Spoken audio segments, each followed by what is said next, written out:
Have you ever wondered why most people lose money in the stock market, even though history shows that you could still come out ahead if you bought at the absolute worst times? Stick with me because I'm going to show you the single most important shift that separates the 90% of people who fail from the 10% who quietly build serious wealth. Let's run through a quick example. Imagine you had the absolute worst timing in history. You dumped your life savings into stocks in 2007, right before the financial crisis hit. Then, years later, you finally got the courage to invest again in early 2020, literally weeks before the COVID crash. If you didn't panic sell, guess what? You'd actually still be richer today. That's the irony. The market rewards patience, not perfect timing. But here's the crazy part. Over 90% of people still lose money in stocks. Why? Because they treat investing like chasing headlines instead of following a real strategy. Most folks think investing means scrolling through financial news, Reddit, or Yahoo Finance, trying to find the next Tesla or Nvidia. The problem, by the time a stock makes headlines, the insiders and early movers have already grabbed their profits. You're just buying their leftovers. So what's the real game here? Rule number 1. You need to know if you're a trader or an investor. Traders are in it for fast flips. It's basically gambling.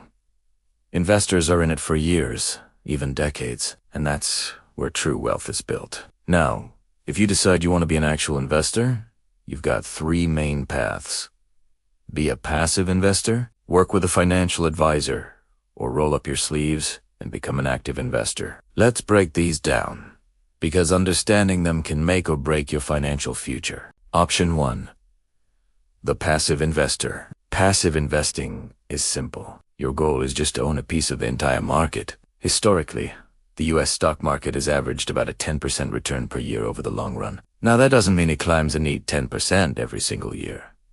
Far from it. Over the past century, we've had 16 recessions and 25 major crashes where the market drops 20% or more. Yet, through all that chaos, the long-term trend is up. A popular way to do this is with the S&P 500.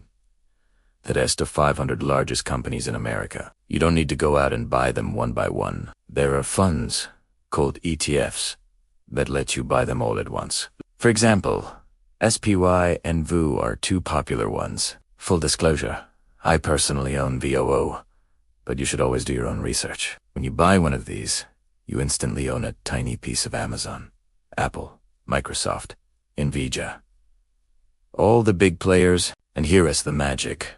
If a giant like Amazon were to somehow mess up tomorrow and go bankrupt, the fund would just kick it out and replace it with the next big company. You don't have to lift a finger. So how do you actually win with this strategy? Follow something I call ABB. Always be buying. Whether it's weekly, bi-weekly, or monthly, you just keep buying more. Rain or shine, Democrat or Republican, bull market or recession, you just keep stacking shares. Here is why.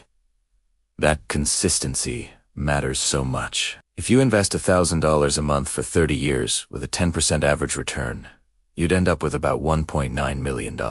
Even if you had terrible timing along the way, consistency would still win in the end.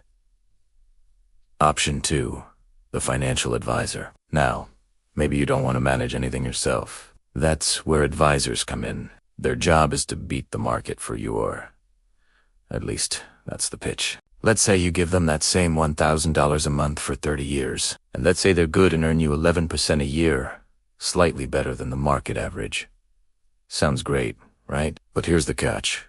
Most advisors charge a fee, often around 1.5% of the assets they manage for you. That tiny number can eat up a huge chunk of your profits over the decades. So, instead of ending with that hypothetical $1.9 million, you might end up with closer to $1.8 million.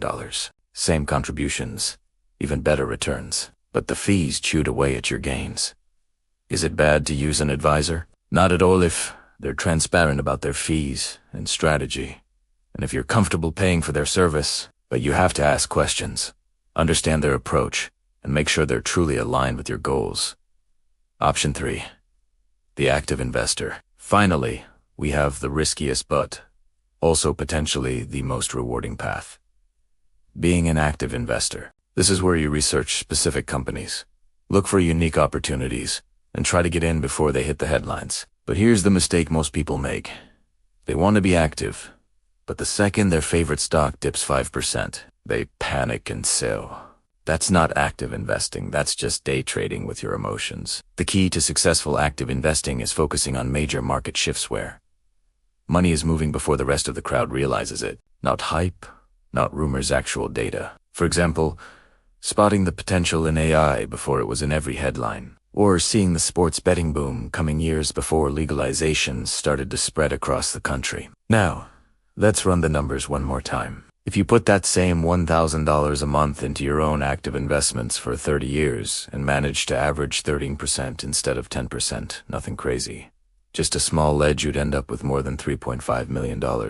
That's an extra $1.5 million just for a few percentage points of outperformance. Of course, it's a lot more work and carries more risk. You could end up with only 2% or even negative returns if you're careless. But with dedicated research, discipline, and a long-term mindset, the upside is massive. Here's what most people forget. Being an investor means thinking long-term. If you buy a rental property, you're not checking Zillow every hour to see if its value went up. But with stocks, people get obsessed with every little price tick. Don't do that. Focus on the value of what you own, not the daily price swings. So let's recap the 3 paths. Passive investing is all about AB. Always be buying, and let time do the heavy lifting. Using a financial advisor gives you a hands-off approach, but you have to watch out for those fees. And being an active investor requires more effort and involves more risk, but it offers potentially much higher returns. At the end of the day, the biggest mistake you can make is not having a strategy at all, because then you're just chasing headlines, and that's a surefire way to lose money. So let me ask you, which path fits you best? Do you see yourself as a passive investor? Someone who'd prefer an advisor or an active researcher? Drop your answer in the comments below.